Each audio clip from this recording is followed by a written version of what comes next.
So it's been a while we talk about Bishop Maponga here. So I want to bring something from his end so that we deliberate upon today, okay?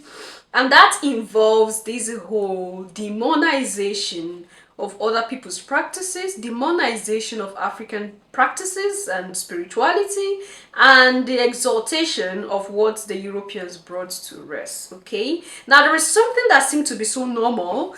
As Christians, you agree with it, and it's like we are all involved, we were all involved in this thing. And that thing is, if you do not eat my flesh and drink my blood, you have no life in you. And we find ourselves participating in cannibalism, and we call it a holy cannibalism. And then we look at other secret cults, secret societies, we look at other people that we term as wicked people, we term as devils and demons. They do the same thing. They eat flesh and drink blood. So what is the difference? What is the difference? As Christians, you eat flesh and drink blood. Those secret cults, those occultic people, those people that do all these other diabolical things and demonic practices, they eat flesh and drink blood. So if theirs is a cult, why do you think yours is not a cult? Answer me, your majesties. If you think that those who eat flesh and drink blood of people or of animals, raw blood, flesh and everything, are occultic people, okay? It's a cult. It can only be a cult for you to eat flesh and drink blood. Now, why do you think Christianity is not a cult? Because you do same thing. It's just that Christianity, they tell you that the one you do in Christendom is the holy one. So the one those people do is the evil one. How are you different from those people? Because those people themselves, the things that they worship, tell them their own is the good one, your own is the evil one. Because they themselves, they know that you are doing the same thing that they are doing. Because they have that power to see the truth behind what you are doing in your Christendom. And they sit and laugh. So when you talk and say you want to go and preach for them, they laugh at you because you don't even know what is happening. It's those who are in charge, who are going to organize these things, that know what is happening. And they are indirectly taking your consciousness, your energy and vibration to elongate themselves and to grow at the detriment of your own ignorance. So that's what Maponga is drawing our minds to today. Okay? Because he said, you are not Christians. You are ritual people who eat the flesh and drink the blood of a human being. You involve in pagan practices of human sacrifice, directly or indirectly. But because it is written in the Bible, oh, you have to eat my flesh. But come on, majesties, when did we become this way? I know when you are into the thing, you will not think. It's when you are out, you've ascended from that level. That's when you begin to like, oh my. When you eat my flesh and drink my blood, you have life in you. So you mean I should drink your blood and eat you? Why should I eat flesh and drink blood? For goodness sake. Why? We have to say to these things that we are into, eh? Like somebody keep telling me, Abigail, this is a cult. And it's for a fact. It's for a fact. You are not seeing the physical blood or you see a person being slaughtered physically. But that is what is done. And you are partaking in that ritual sacrifices. The pagan practices of human sacrifices. Okay? And so they tell you to believe and don't think. You just believe, don't think. Why will you not think? Then they say you eat flesh and drink blood of somebody. You will not think, I'm going to eat flesh and drink blood. You don't think. Let's listen to the bishop and then we'll take it up. There's no way you can be talking about spiritual without putting emphasis on rituals. And many of us who have become Christians, we think we are Christians. No, we are not Christians. You are ritual people who now believe in drinking the blood of Jesus and eating his flesh makes you more divine than going to the river and washing your body in clean water. And then I ask a question, is Christianity based on the pagan practice of human sacrifice? And Christians lose their heads. Like what I'm saying is becoming profanity. I have become... No, but let's go slowly. You go to church every weekend and you are told to open up your mouth and the bishop will be standing there and he says, here is the body of Jesus. Transubstantiation, evocation of bread and wine into the substance of what it must be. Literally speaking, this religion then teaches that if Jesus was here, we should be eating his body and drinking his blood. So you find an African who is sitting in a river, you say he's pagan. He's worshipping trees. He's worshipping the sea serpents. Then you go to church on Sunday and you can voluntarily open up your mouth to eat the flesh of a human being and drink his blood. And when you are coming from church, you feel like you are superior to the one who was standing by the river and the one who was standing by the tree. This quality of colonial education, unfortunately, Christians have only been told to believe. They've not been told to think of the thought patterns of what is it, where is this religion and practices and rituals coming from. Oh, majesties. Majesties. I think that the definition of who a Christian is someone who is Christ-like. Okay? That is what the words say. The definition of a Christian is. So if you are Christ-like, the Christ that you say you follow, does he, when he was in this physical plane as Yeshua, was he eating the flesh of people and drinking their blood? Now it is said that he in his word said these things in the Gospels. Prior to his death, he said, this is my body, take and eat. This is my blood, take and drink. How sure are we he's the one that said that thing? How sure are we he's the one that said that thing?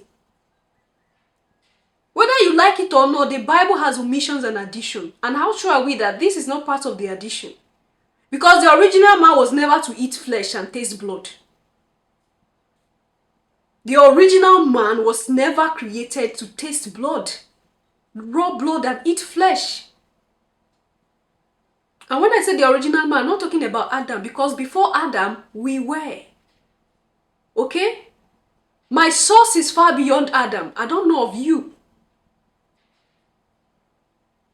The story of Adam is just 6,000 years ago. So it depends on where you think you're coming from. If you are the offspring of Adam, fine. I'm not that of Adam. Originally, we are not meant to, the original man was not meant to eat, to taste blood and eat flesh.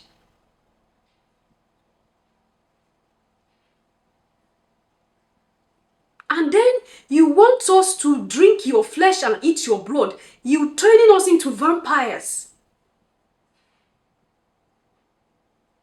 Blood is sacred. And that's why that story that say, oh, I want to send my son, okay? My only begotten son that I love so much. I will send him to go and die so that I can now pity people. The source of life that have power to do everything. Okay? That even gave you part of him. You have part of the source of life in you. So you will have solution to everything. If you only have to think and merge with the right people, you have solution to every problems. Then this source of life will now feel like, I want to test my leg. Okay? Let's say the son is one of his hand. So he will now cut, he say, I want to cut my hand and eat it and taste how my right hand tastes.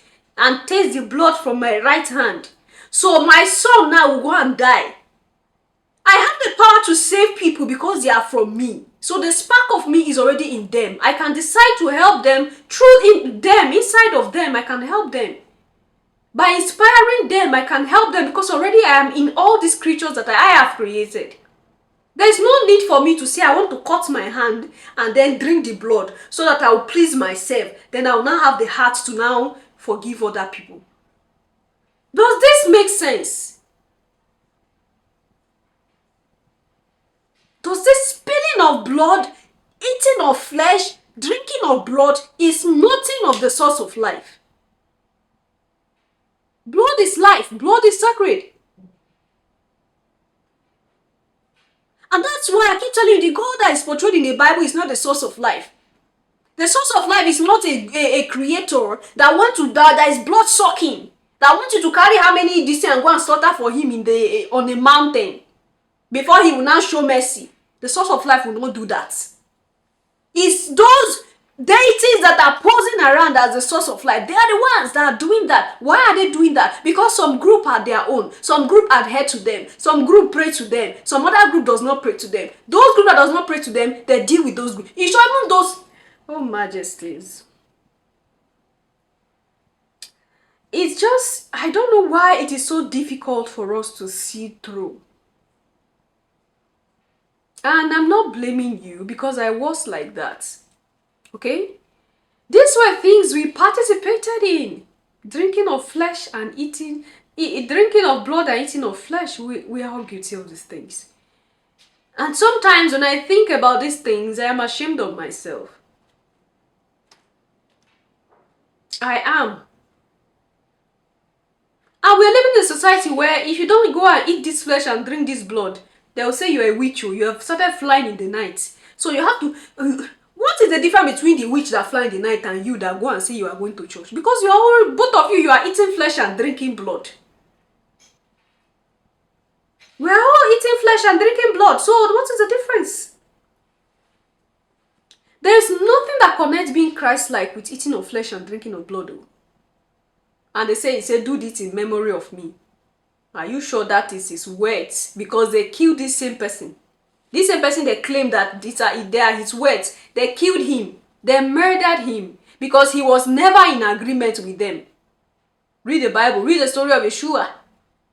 Yeshua was never in agreement with these people, these scribes and Pharisees. He was never in agreement with the organized system, the organized body. He was never. They hated him because he told them to their faces. He called them brood of vipers. He called them hypocrites. They never loved him. And he told them that before Adam he was. So he outrightly told them that he's not from the line that they are coming from. They hated him. And you think they are going to write word to word of what he said there. You think this person will open his mouth and say, I'm going to die, so all of you will eat my flesh and drink my blood. Someone they murdered. Anyway, we have heard from the bishop. He is always, you know, when he deconstructed, he decolonized, it wasn't easy for him as a bishop, like a bishop to leave the race.